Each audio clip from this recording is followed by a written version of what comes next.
It's Spoilerin time, folks. This is the show where we take all the hard work we do on Cordkillers to figure out how to watch stuff, and then we watch it and we talk about it. This week, we're going to talk about Hannibal, Season 2, Episode 4, Raised by Wolves, the last two episodes of Season 1, Episodes 9 and 10, and Falcon and the Winter Soldier, Season 1, Episode 2. I'm Tom Merritt. He's Brian Brushwood. Yo, dude. So we're going to talk about Winter Soldier, right? Sorry, who's the other guy? Falcon is his name. And the Winter and the Soldier. Winter Soldier. We're going to get the song Fighting stuck crimes, in your head. being buddies, having banter with the fake Captain America. Falcon. Let's talk about Falcon and the Winter Soldier, Episode 2. I'll tell you right now, Brian, I enjoyed this compared to the first episode. Tom, in all of Disney Plus, I have to give this the most improved trophy. There you go. I've never had a single Disney original that I was, however much I liked episode 1. Yeah, let's not focus on the past. I was very impressed with the waters they played in episode 2, starting with that helmet. Bryce and I were talking about this. Hey, Bryce, how are you?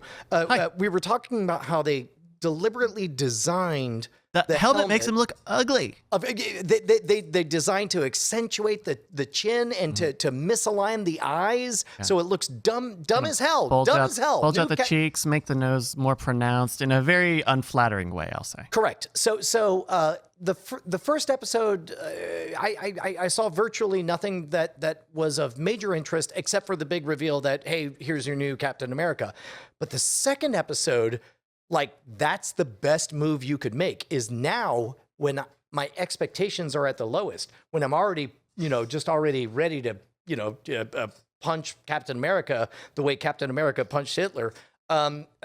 Instead, they remind us that he's a multiple decorated war hero who jumps on grenades and saves lives and is just trying to do his best to live in the shadow of Captain America. And if he has one flaw, it's that he's too much of a team player. He cares too much. Which literally I do believe is a flaw. I mean, like, it's a defining characteristic of Steve Rogers that he refused to go along with everything when everybody else wanted him to just go along with things.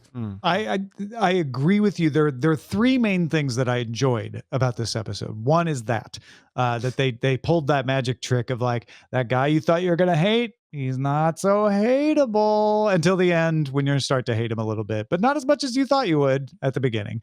I thought that was handled very nicely. I also finally got, and not everyone will agree with me, and that's fine, I got the banter between Falcon and the Winter Soldier. That's what I'm here for. It doesn't even have to be good banter. I don't care. I just wanted that kind of, buddy cop fight dialogue. Reminder. Doesn't take much to get a most improved trophy.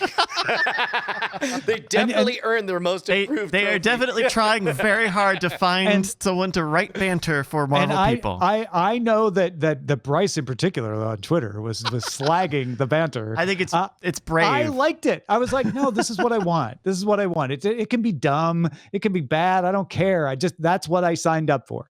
That's what I expected. So I liked that. And I liked that they gave the Flag Smashers a little more depth. That they gave them, maybe depth is too strong a word, but they gave them a twist, right? They gave them you didn't expect that they were actually stealing the super soldier serum and are on the run themselves from Hydra. Well, I suspect that they will make I don't even want to say their name.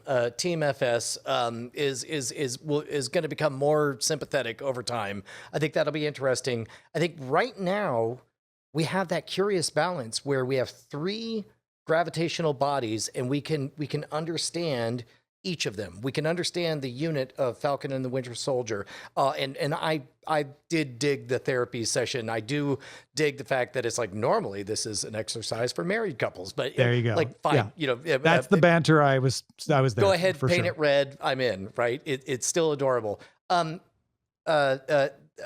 did like that Team FS will never say that one name. It's a terrible name. Becomes more sympathetic. Cloth. You can't smash it. If it's frozen, first of all, it was liquid. rule 34, my friend. Okay, if it exists, point. it can Fair. be smashed. There's all kinds of smashing. Yeah. So we have kind of three vectors here. Question: I liked the fact that and we're gonna sort of give kid gloves on the grading on this, because in general Disney Plus is not big on hugely controversial subjects. So if Disney Plus decides to play at 70%, maybe 50% in the waters that HBO was playing in 20 years ago on The Wire, by going to Baltimore and talking about inequity and how the police treat people differently, grading on a curve, I didn't hate it. No, it was a great scene. The Isaiah Bradley character was well executed. The whole Baltimore situation was handled well for a Disney Plus show. I liked that they basically arrest Bucky in the end and are apologetic, where they were not that apologetic about profiling Sam. All good, all well handled stuff. My worry is I'm not sure if that scene exists for any other reason. If it doesn't, that's fine. I'm hoping that it did exist for more than just that reason, and that we get to see Isaiah again. I'm a little worried that Isaiah Bradley was one and done, and I would like him to be involved in this more. I am worried about the same thing. I don't. Whatever. They're multi-billionaires. Who cares? I ain't worried about nothing. Although I did like. I don't know. I did like that they tried. So they also get, not only do they get most improved, they also get a participation trophy in a sincere dialogue about the state of inequality in Baltimore. And then, of course, at the end, Sam Wilson says, "You know what? We're going to have to visit Hannibal Lecter. I'm sorry, Helmut Zemo in Berlin. He's the only one who can help us." And we knew that character was coming back, and that's how that character's coming back. Remind me of the character. He's the evil Winter Soldier character. Okay, but not the one that's trapped inside the computer, because the one that they fight at the end. Yeah, okay. I haven't gotten, as we talked about in the main show, we only made it. Like, I knew he was in Winter Soldier, but we got up until the computer simulation, and I was like, well, that's not Baron Zemo. What's going on? Yeah. All right. Any other thoughts on Falcon and the Winter Soldier? No. What are you hoping to see from here? And also, 2 episodes in, I mean, I don't know, WandaVision really captured my heart instantly. Like, okay, it knew so exactly you're doing what two it wanted to things be. that I am trying to avoid doing to be able to enjoy Falcon and the Winter Soldier. One is, don't compare it to WandaVision. Which yes, is very your older good. sister does everything right. Yes. But if we constantly compare Falcon and Winter Soldier to WandaVision, they'll never be able to form their own identity, Brian. So stop comparing them to their sister. So instead, I'll make the comparison that Falcon and the Winter Soldier is the new replacement Captain America to the original Captain America of WandaVision. Also, stop comparing it to WandaVision. Second is, don't have any expectations for next week. So when you say, where do you think this is going? I'm like, I literally haven't thought about it for fear of having expectations that will be disappointed. I'm just hoping it's even better than it was this week. I will throw this out there. Like I said, we made it halfway through Winter Soldier. I think that the terrorists being, speaking French, they were Algerian in Winter Soldier. I think much of what I hated of episode 1, or liked the least, as I like to say, don't like to say it, is really just them trying to give nods to the Winter Soldier movie in general. Yeah, you're probably right. That's Falcon and the Winter Soldier, episode 2. Let's talk about the finale of Raised by Wolves, episodes 9 and 10, Umbilical and the Beginning. Honestly, I know that there's a reprogramming of father, and Marcus kills a guy, and then he gets killed and has to walk around on his own for a long time. But there's the flying snake, Ryan. That's mostly what I remember. Hold on, real. I actually mother gives birth to a flying snake, and the flying snake escapes, and they end up in the tropical zone. I actually wrote detailed notes because I watched it, both of them, this morning, so it would all be fresh. Okay. I'm gonna read verbatim. Okay, this will be better. Thank you. Okay. I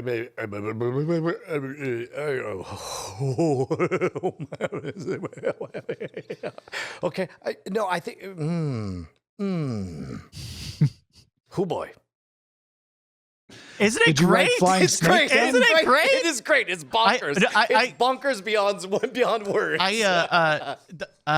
It's interesting, Tom, that you said in the summary just a second ago that mother and father end up in the tropical zone, which is what it's what I believed the first time Okay, there I are watched the show. palm trees.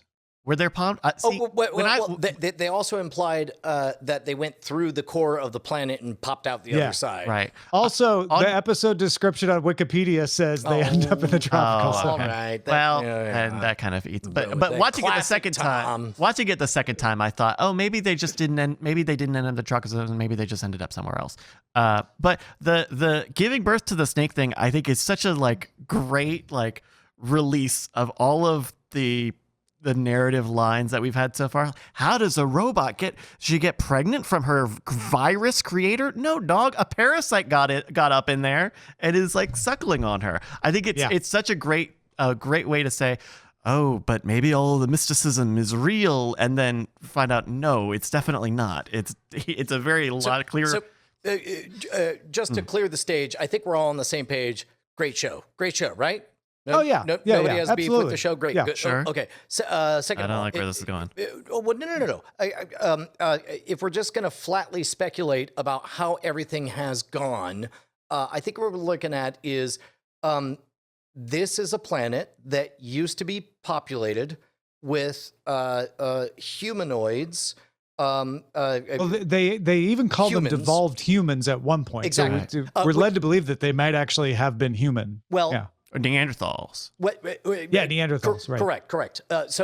Which number Homo one Neanderthal makes me feel awesome about the fact that I've been vaguely uncomfortable for 6 episodes about that looks like a human face on a 4-legged animal. I don't know that I like that. And then they also flatly state, if not in these 2 episodes, then in the one before it, they flatly state, the Mithraic, they just decode the words of Saul. They don't understand androids. They just do what they're told or whatever. Right. And so here's what appears to me. I'll spell it out as short as I can. You tell me if you agree. It looks to me like human life originated on Kepler 22b.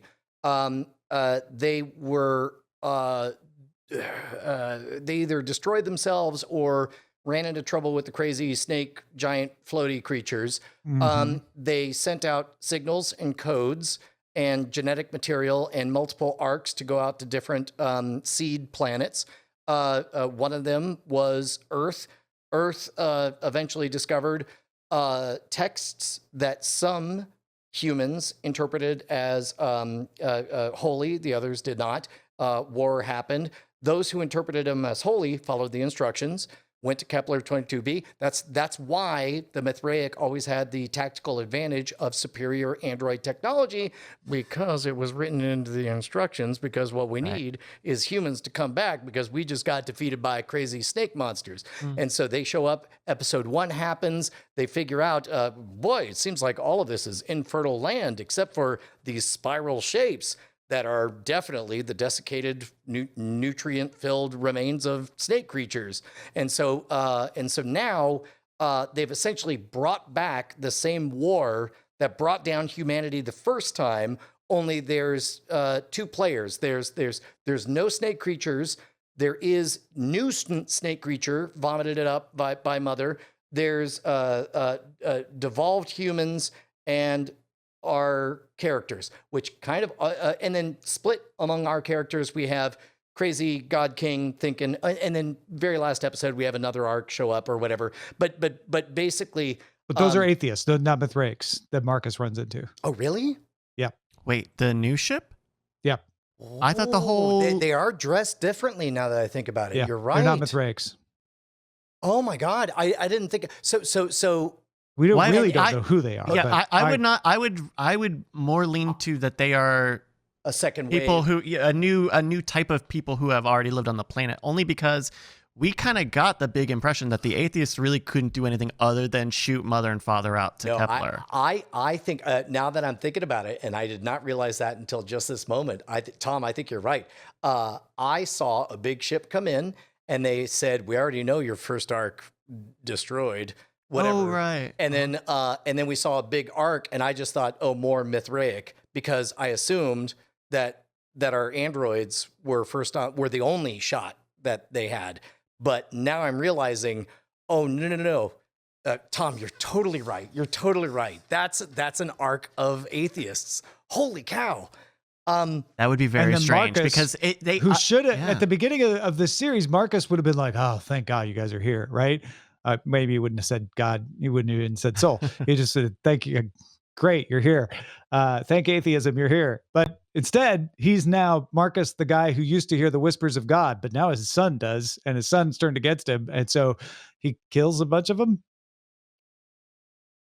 Yes. So, yeah, whatever. Marcus is crazy. That's fine. I get it. We have a chaos factor. Actually, I think that that's something that we could speculate on. I don't know that there's much there, but we've seen a lot of people seem to credibly believe that they're hearing the word of Saul in very different circumstances, right? Like we saw Marcus, we watched Marcus have his whole thing, but then we saw his son start to hear the voice of Saul. And we've had we've had premonitions come true. We've had predictions that have been verified. And we've had the dead spirit of one of the kids, Tally, walking around. Something led Mother into the interface unit, which continually reminded her that it was not meant for androids. Now I get why. It's like, oh yeah, no, that what you're getting is not what you're supposed to be getting. Presumably our characters are human and they're not being affected by magic or spores, but that's what I was worried about, is that we were leaving a few too many things available for magic. And now that we're getting a slightly fuzzy picture of the planet's past, I'm like, all right, so that big arc that they found in the middle of nowhere is probably some kind of computer processor or something. And it is directing stuff, whether it's hollow images of Tally, Nanobots, whether it's broadcasting the voices. I don't know. Yeah. Yeah, and I'm on board for all of that. Although I will, Bryce, I want to thank you because I believe, if I could pat myself on the back, a few episodes ago, I was like, man, wouldn't it be crazy if all of our characters all teamed up against the world, and all of them except for one. I didn't even mind. Normally, I really hate it when they let somebody die and then bring them back to life 2 minutes later. I didn't mind it. Like in my mind. With Mother and Father? Yeah, we saw the end of the story with Mother and Father, and then we saw a 5-minute sizzle pitch reel for what a second season might look like. So in my mind, the last 5 minutes are not canon. Like that story ends with them going into a core. If Raised by Wolves hadn't got a season 2, the writers left themselves a place to end. Exactly. And then the trapdoor, if they got us a season 2, which they did. What did you think about the whole discovery? I'm so in love with the fact that they were so good about drawing everything in black and white terms. Suddenly I'm realizing they literally cast the 2 leads in black and white. And everything we've seen has drawn all characters into more confusion and meeting in the middle. Are you worried about it? Well, and you know what's funny is just before they would cross the threshold into getting too mushy for me to care, they introduce a third entity that is, as we all know, snakes be evil. That was the other thing is, oh my God, so much Christian imagery.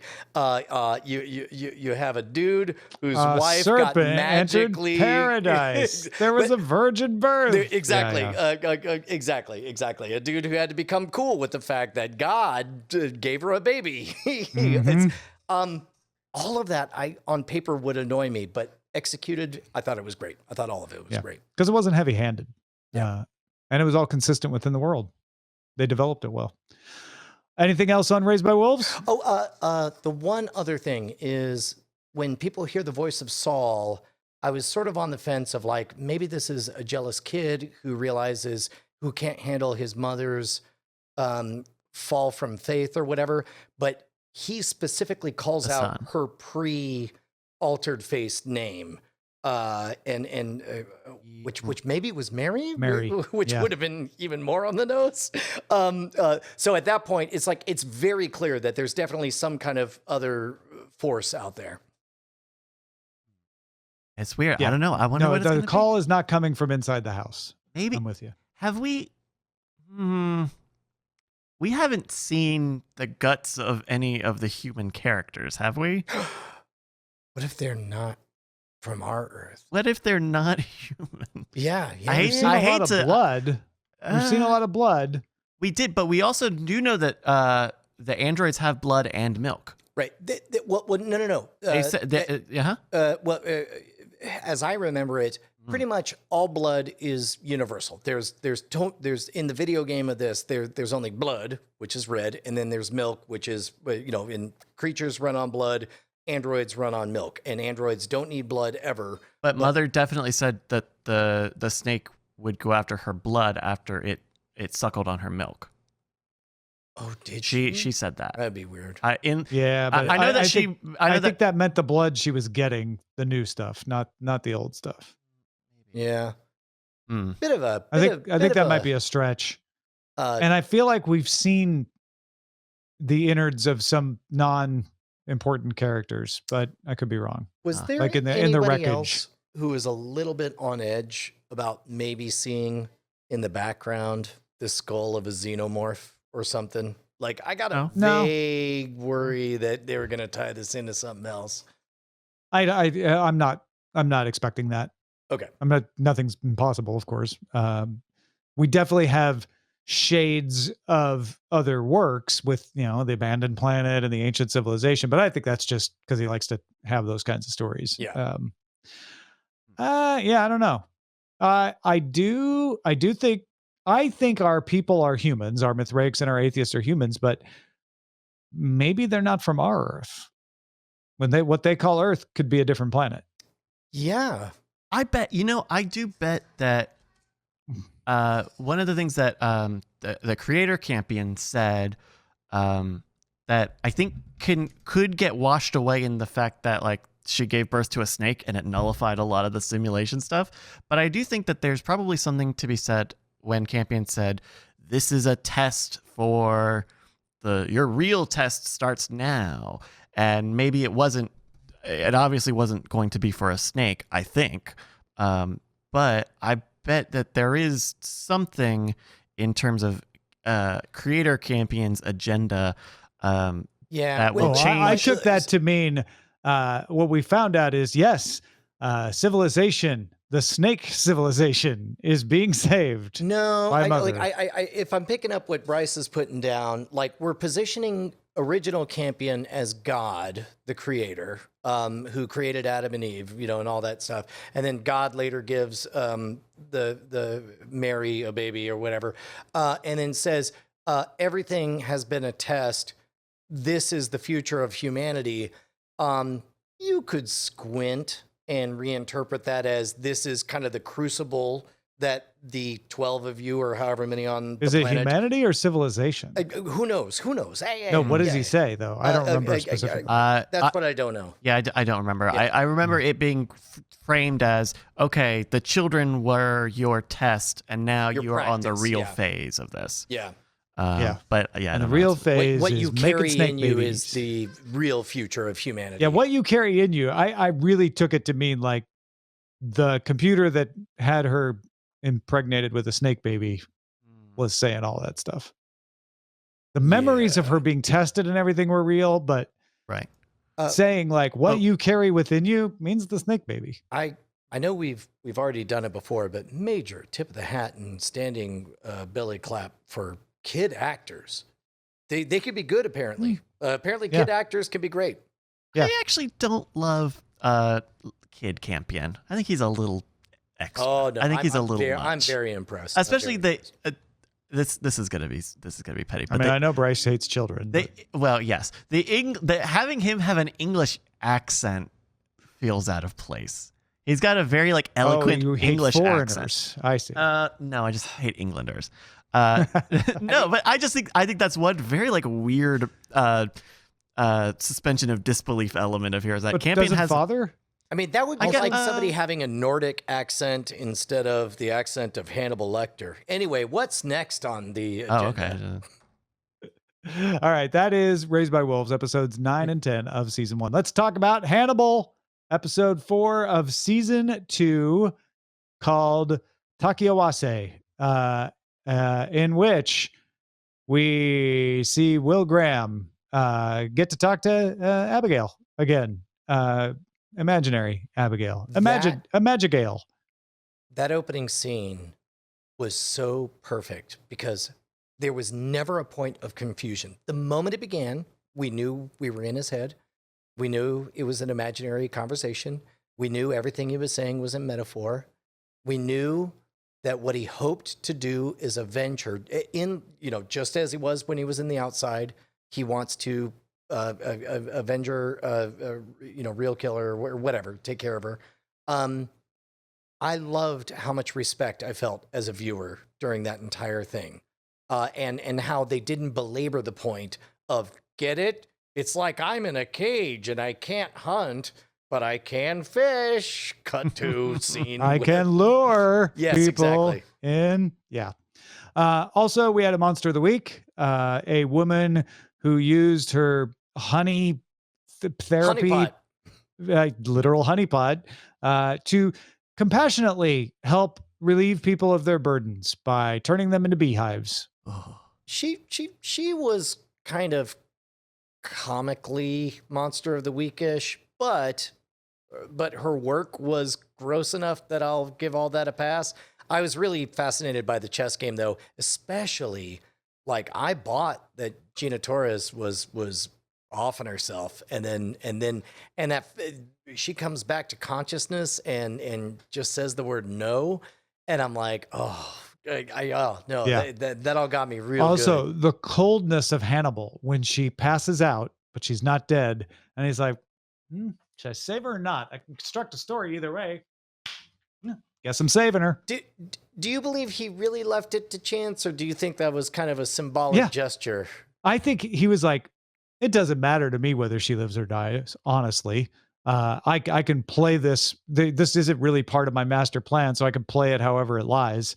Let me just see. I really do. I really do think that was meant to show that he cared that little about her, that he was willing to be like, this will be fun. Let's see what I'm going to do next. In fact, I would say he probably, it was definitely, he brought her back to life for Jack, for his dynamic, his relationship with Jack, to make him and Jack be tighter, because Hannibal doesn't care about getting in Jack's wife's good graces. That's all a means to making Jack be on his side. He also definitely didn't. He actively did the one thing she didn't want him to do. But Jack doesn't know, or Jack doesn't have to know that. Right, but Hannibal knows. Yes. You think that him reviving her?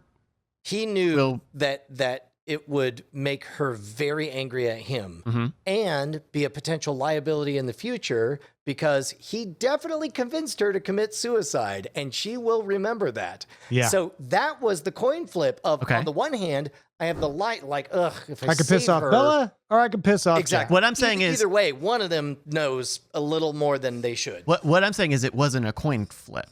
What I'm saying is, he is only interested in making his relationship with Jack better. Well, I think it was a coin flip. I think that he knew that he's going to. It was your relationship with Jack gets risked down the road or now. When do you want to deal with it? I don't know. Flip a coin. But someone's life certainly didn't matter. Because I don't think he gets a lot out of doing this from Jack. Maybe he does. Well, I disagree about that. I mean, the only reason he's like able to to replace Will's position in the FBI is because like he and Jack are on good terms. He's like rubbing elbows with. If she had died and he said, I couldn't do anything, she was already dead when she came to my office, Jack wouldn't blame him. He wouldn't have lost his place. Yeah, but he saved his wife's life. I don't see how he gains much footing for that because yes, he does save her life. And yes, he gets to say that to Jack, but she now remembers the conversation in which he definitely convinced her logically, bit by bit, to pretty please commit suicide. And so now he has an additional liability out there with no tangible benefit. Hannibal plays a bigger game than that, Bryce. This is small potatoes for him. I think anything that would have made Jack feel anger towards Hannibal for convincing his wife to off herself would have been nullified by like her entire perspective on this, right? Like her whole I'm just not going to agree with you on this one then. Okay. We'll just have to agree to disagree. You know what? I can decide who's right now. We also we have Beverly just take it too far and break into Hannibal's lab looking for evidence, and then we get a Hannibal fight. Yeah, she's dead, right? Yes. We see the bullets go up into his ceiling, but it's not Hannibal who died. The show's not called Beverly. The best we can hope for is that somebody sees that bullet hole. Outside of that, like whatever she saw. That was the first thing I thought. Is like, how's he going to sand that down? This is a clue. Yeah, I mean, he's pretty good at you'll have to excuse me. I always keep up with Danish fashion, so that's why all my flooring is being replaced. I mean, and also because it's Hannibal, that thing could be sanded down and smooth tomorrow, and no one ever knew it was there. Like that. Right. That's how good he is. That's one at of his cleaning up superpowers. Yeah. And darn it, if Will didn't tell her to back off, and she just didn't listen. And now she's dinner. That was very back to back. He said, there's only one thing you must not do. 30 seconds later, her doing that thing. Whatever you do, don't play chess with the Queen's gambit. She's cuckoo for chess. And the next scene, Will says, chess. Wait, who did you talk to about this autopsy? She's like, Hannibal. And he's like, stay away from Hannibal Lecter. She's like, well, you didn't say stay away from his office. Yeah. And she got greedy. She had the organ. She had it. She got greedy. Yep. Yeah. It's true. It's true. Greedy. And to be honest, I thought we were going to have one of those moments where it's like she tips over the wine, and then it's like, I thought she was going to get out. And then the next day, even though she tried to clean up, it's like he'll catch a I thought it was going to be drawn out. Spillage. Like if there's one thing I don't do, it's spill. But instead it's like, no, she's just straight up dead. No, she's dead. I mean, if she's alive next episode, I'm going to be very curious. How great would it be if like all of this was an elaborate hoax, and the next episode we see her, she's still alive, but she's like, I was going to spoil another show where she was hooked up to a character from another show we're talking about. I think that's unlikely to happen. That would be amazing, is all I'm going to say. Is this the second or third time the FBI have gone to the home of a serial murderer and they're just sitting on a lounger waiting for them to be carted off? I mean, yes, and I like that because the overdramatic, like, they'll always outsmart you. Save that for Hannibal. Some of these people know they're going to get caught. Some of these people want to get caught. And I felt like that with the first one, is that he was so old. He was like, I knew I was going to get caught. This is a relief. This one is a little less easy to pick up why she was willing to hand herself in, except maybe she's like, oh, I guess I got caught. I guess I got cornered. Well, no moves. It's refreshing. It's a good change of pace, I think. Yeah. Like let's imagine there's a slider bar and we could give her more backstory. We could show her as a child or whatever, or this epiphany she had, or her reading poetry locally or whatever. But like there ain't nothing to take away from the rest of the story. I think the slider bar is set up correctly. There's a little, I hadn't even thought about it. There's a little believability to the fact that she felt she was doing favors to people. And so there's some self-delusion of like, oh, I'm not in trouble. I was helping people. Right. Yeah. Anything else on Hannibal? No.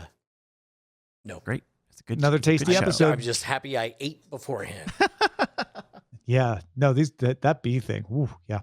That is Hannibal season 2, episode 4.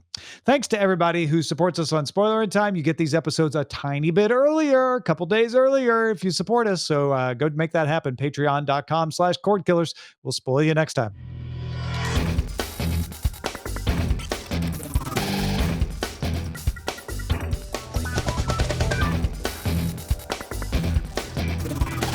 Diamond Club hopes you have enjoyed this program.